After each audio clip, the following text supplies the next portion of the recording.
Alright, so here's one of our latest projects. This is a car trailer that I've owned for well over 35 years, and it's went through various stages of repair, disrepair, uses, and abuses. It started life out many years ago as a Concord travel trailer, and the travel trailer, not in my possession, but the travel trailer burned up, and I bought it as a bare frame.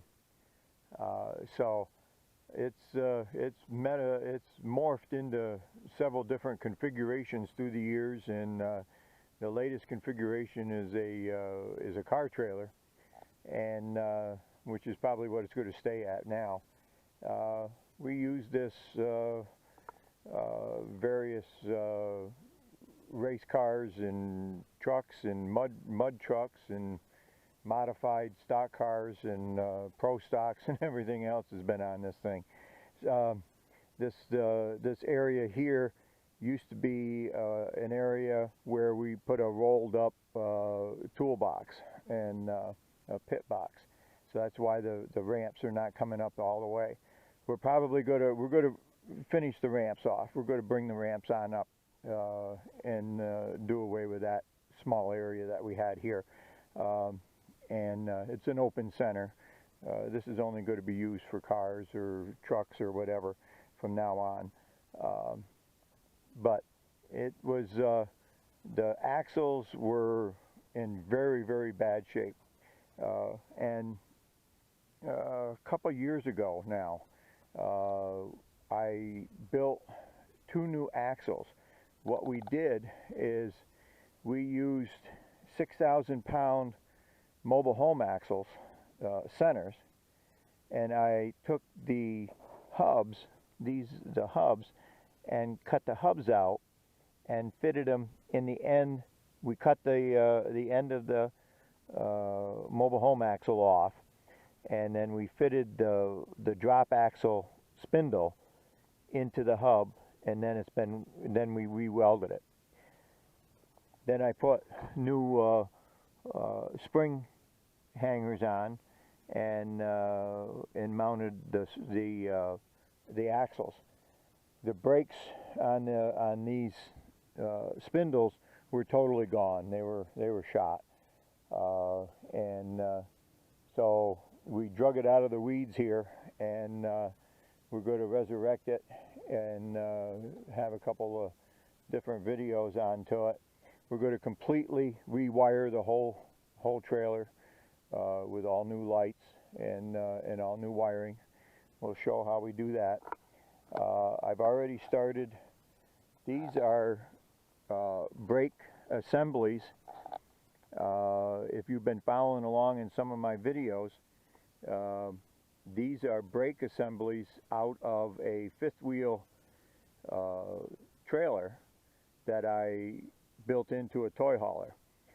We didn't use the original axles, so I had the axles sitting here. Well, these axles didn't have any miles onto them. That trailer didn't have any miles on it. It was just rotted out, but it didn't have no miles. So we pulled the brake drum assemblies off, cleaned them up, and we reinstalled them on my axles. They're Dexter spindles, and the other trailer had Dexter axles into it. And I'll show you those drum assemblies, what we were using, what the original trailer had into it, the fifth wheel had on it, and what this has got onto it.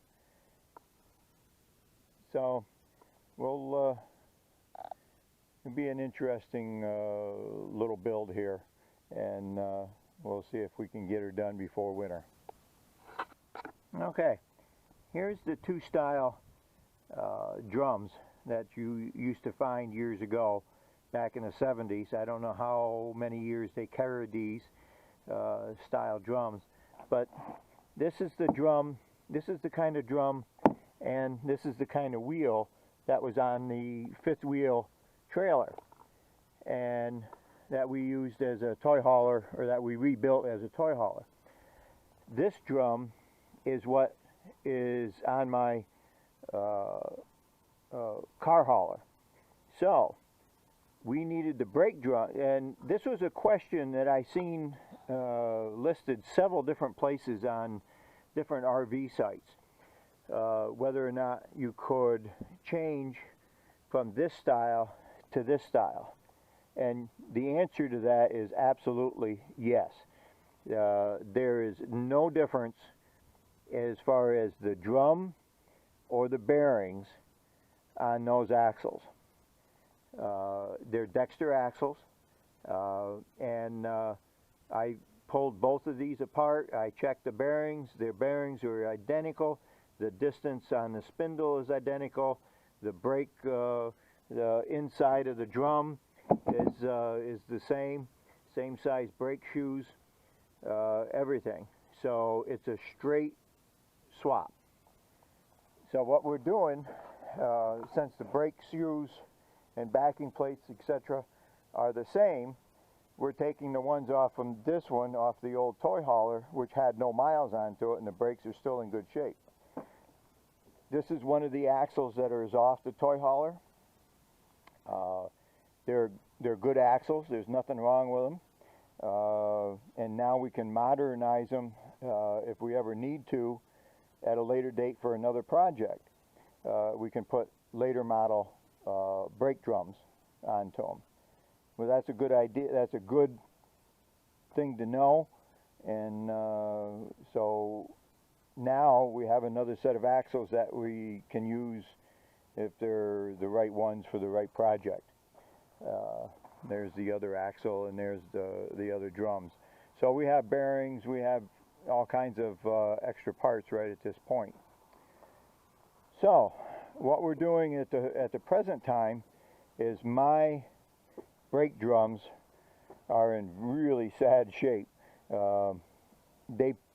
This car hauler has been setting now for several years, and even before it sat, the brakes were starting to go onto it and stuff, so they were getting pretty rusty. So what we're doing is this is the magnet surface where the magnet energizes, and then so the brake shoes work. So we've already turned this brake drum here. We've cleaned it up. We've done a couple of them now. It's kind of hard to see, but they're not in bad shape. At least they're not egg-shaped or any of that stuff. We've cleaned the rust out of them with the brake lathe. I'll show you how we do that. This is obviously one that we have not done yet, and this is that surface that's right here that needs to be cleaned up. We've got to clean up the bearing where the bearings go. We've got to wash that all out, and then we'll turn this surface here on a brake lathe, and so that the rust is out and it's a clean surface and all of that. All right, this is our brake lathe. It's not something that you use much anymore, only on older things. Most of your rotors and brake drums now are all throwaways. Your rotors are just coated with a very thin machine surface, and you can't turn them anymore. But this is what we've mounted it on an arbor. Obviously, this is a thing to keep the vibration, the harmonics down as you're working it. You can see we just started working on this one here, so you can see this surface back in here is clean, and this part is not.